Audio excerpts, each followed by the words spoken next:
Hello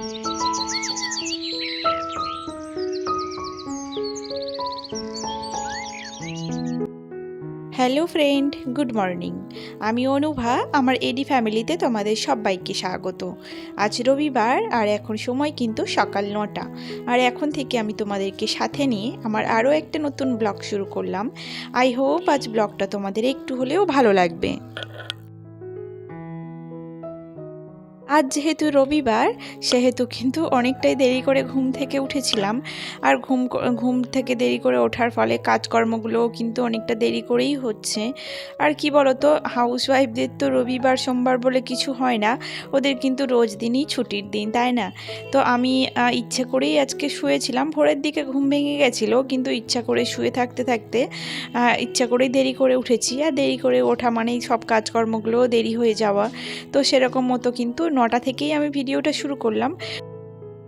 আশা করব তোমরা আমার ভিডিও শেষ পর্যন্ত থাকবে আর ভালো লাগলে একটা করে কমেন্টসের মাধ্যমে জানাবে। এই যে সকালে এখন আপাতত বিছানাটা তুলে ঘরের দরজা জানালাগুলো খুলে দিলাম।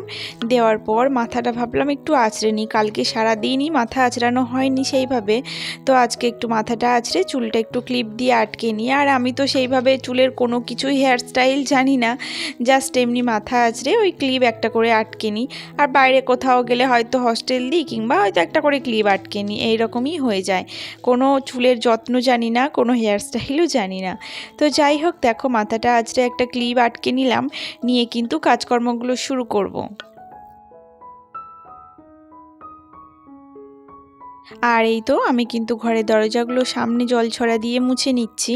আর আজকে একটু অন্যরকম হয়ে গেছে, যেহেতু দেরি করে ঘুম থেকে উঠেছি। আজকে মানে আমার হাজব্যান্ড বাজার করে নিয়ে চলে এসছে, তারপরে কিন্তু দরজার সামনেগুলো জল ছড়া দিয়ে মুছে নিচ্ছি। অ্যাকচুয়ালি আমার হাজব্যান্ড বাজার যাওয়ার আগেই কিন্তু আমি জল ছড়া দিয়ে ঘরের সামনেগুলো মুছি। তো আজকের একটু অন্যরকম হয়ে গেছে। আর দেরি করে উঠলেই কিন্তু সমস্ত কাজবাজগুলো অন্যরকমই হয়ে যায়, তাই না?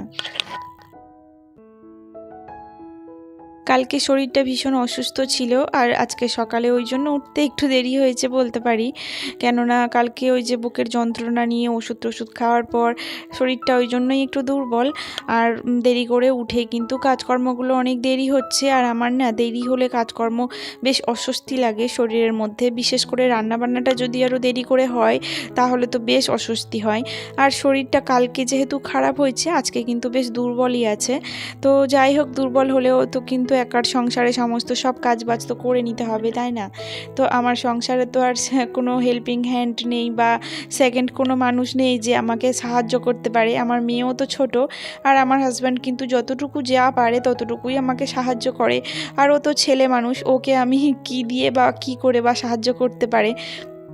তবে এই কি, অনেক ছেলেরা আছে যারা কিন্তু রান্নাবান্নাটা করতে পারে, কিন্তু আমার হাজব্যান্ড এই সব দিক দিয়ে অনেকটাই দূরে। রান্নাবান্না না করতে পারলেও ও কিন্তু আমাকে যেটুকু কাজ পারে সেটুকু কাজে সাহায্য করে। আর এই তো আমি কিন্তু সকালে মাছগুলো ফ্রিজ থেকে বার করে নিলাম, বার করে একটু বরফ গলানোর জন্য জল দিয়ে রাখলাম। আর সকালেই দুটো রুটি বানিয়ে নিয়েছিলাম, দুটো না মানে আটাটা একটু বেশি হয়ে গেছিলো, ওই জন্য 3টে রুটি বানিয়েছি। আর আমি তো দুটোর বেশি রুটি খেতেই পারবো না, ওর জন্য কিন্তু দুটো খাবো, একটা থাকবে। তো যাই হোক, রুটিটা আজকে আর কেউ খাওয়ার নেই। আজ অ্যাকচুয়ালি আমার হাজব্যান্ডের আজকের ইসিজি আছে, ওই জন্য ওর সকাল থেকে খালি পেটে আছে।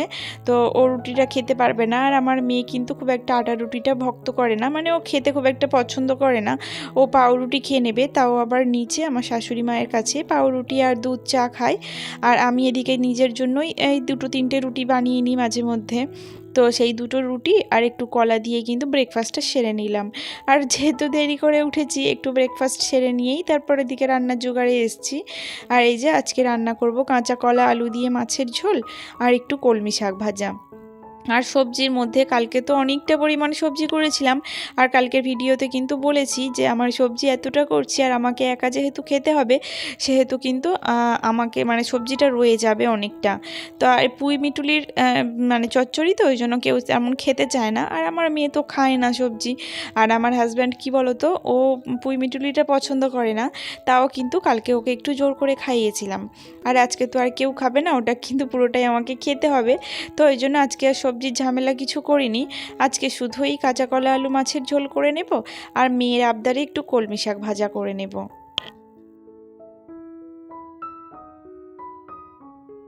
একটা সময় ছিল রবিবার মানেই কিন্তু আমার বাড়িতে চিকেন কিংবা মাটন এটা হয়েই থাকতো।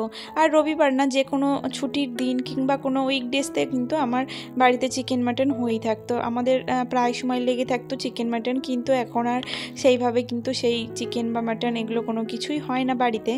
আর কি বলতো, আমার হাজব্যান্ডের শরীর খারাপের পর আমাদের এসব খাওয়া বলতে গেলে অনেকটাই উঠে গেছে। আর সত্যি কথা, আমি খুব একটা পছন্দ আর করি না, যেহেতু একটা মানুষ খায় না সেহেতু সেখানে দাঁড়িয়ে কিন্তু আমি ওই জিনিসটা খেতে পারি না।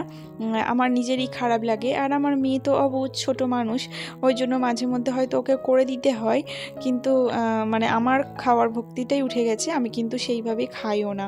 আর মেয়েকে করে দিই, যেহেতু আমার হাজব্যান্ডকে ডাক্তার বলেছে এই জিনিসটা যতটা কম খাওয়া যায় ততটাই ভালো, ওই জন্য আমার মেয়েকে কিন্তু সবসময় খাওয়ায় না। আর আমার মেয়েটা মানে সবসময় খেয়ে খেয়ে এমন একটা অভ্যাস হয়ে গেছিলো যে এটা প্রায় মানে ওকে যদি রেগুলার যে চিকেন বা মাটন দিয়ে ভাত দেওয়া যায়, ও কিন্তু রেগুলার এই জিনিসটা দিয়ে ভাত খেয়ে নেবে, কোনো মানে সাউন্ড করবে না আর খাওয়া নিয়ে। তো যেহেতু ডাক্তার বারণ করেছে সেহেতু আমি ওকে চেষ্টা করছি যে মাসে অন্তত একবার কিংবা দুবার খাওয়ানোর জন্য, এর বেশি আর একদমই না। আর আগে কি হতো বলো তো, প্রতি সপ্তাহের মধ্যে অন্তত সপ্তাহে 2-3 বার হতো, আর এখন আমি চেষ্টা করছি ওটা মাসে 2-3 বার করার। তো যাই হোক, এই জিনিসটা যেমন খেতে টেস্টি তেমন কিন্তু শরীরের পক্ষে একেবারেই খারাপ, তাই না?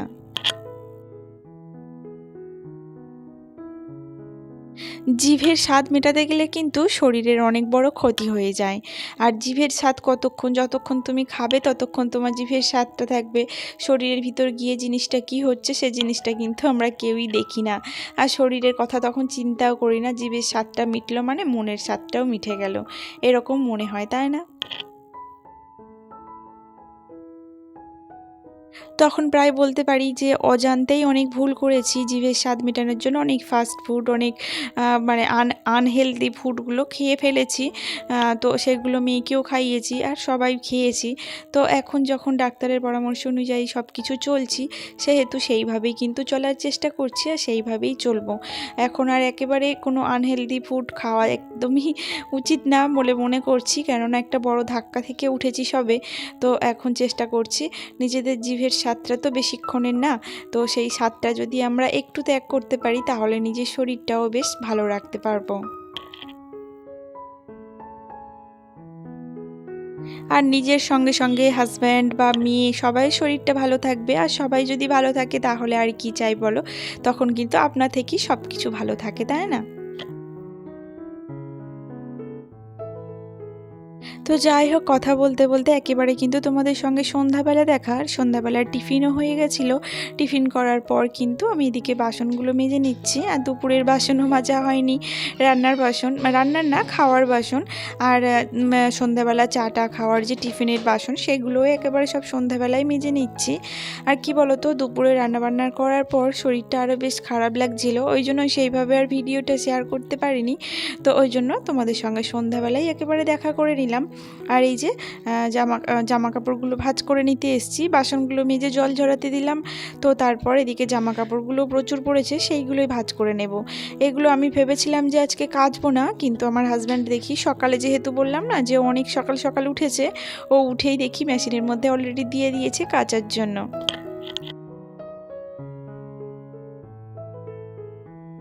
আর জামা কাপড়গুলো কিন্তু ভাঁজ করার পর যে যার ঘরে সেই তার জামা কাপড়গুলো জায়গা মতন সব রেখে দিচ্ছি। এটা আমার মেয়ের আনলা, আর এখানে সব মেয়ের জামা কাপড়, মেয়ের সোয়েটার এখানেই সব রাখা হয়। আর মেয়ের ঘরে মেয়ের সব জামা কাপড়গুলো ভাঁজ করে করে রেখে দিয়ে আমাদের জামা কাপড় যেগুলো সেইগুলো কিন্তু আমাদের ঘরে আনলাতে গিয়ে ভাঁজ করে করে সব রেখে দেবো। সংসারের পরিষ্কার পরিচ্ছন্নতা কিন্তু কোনো রোগ না। এইটাকেই যারা রোগ বলে তারাই কিন্তু অ্যাকচুয়ালি রোগী। অপরিষ্কার অপরিচ্ছন্ন জায়গায় কিন্তু রোগ জীবাণু বেশি বাসা বাঁধে, আর পরিষ্কার পরিচ্ছন্ন থাকলে কিন্তু সেই রোগ জীবাণুটা অনেকটাই কম হয়। আর একটা হাউসওয়াইফদের তো কাজের কোনো শেষ থাকে না, সংসারে কিন্তু প্রচুর কাজ থাকে, সেই কাজগুলোকে খুঁজে বার করে করতে পারলে কিন্তু কাজের কোনো শেষ হয় না। আর কি বলো তো, একটা সংসারে যখন একার সংসার হয় তখন শরীর অসুস্থ হলেও কি আর না হলেও কি, তখন কিন্তু কেউ তোমার দেখবে না যে শরীর তোমার কেন অসুস্থ বা কি হয়েছে। সংসারের কাজকর্মগুলো ঠিক সময় মতো করে সময় মতো সবাইকে খাবার দিতে পারলেই তখন তুমি কিন্তু ভালো বউ, ভালো সংসারী, তাই না?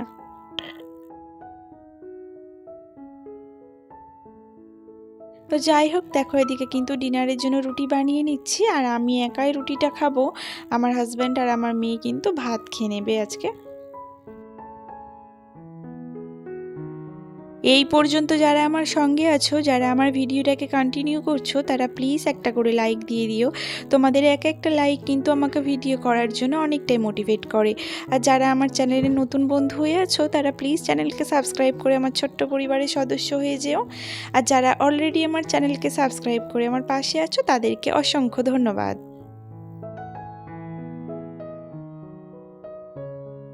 অনেকেই আছো যারা কিন্তু ভিডিওটাকে দেখো কিন্তু লাইক, কমেন্ট বা সাবস্ক্রাইব করো না। তো তাদের উদ্দেশ্যে বলছি, তোমরা যদি এক একটা লাইক দাও তখন কিন্তু আমার ভিডিও করার অনেকটাই ইচ্ছা বেড়ে যায়।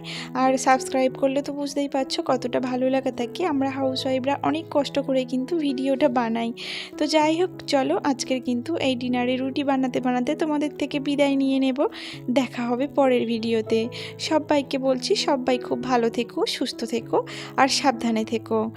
শুভরাত্রি, টাটা।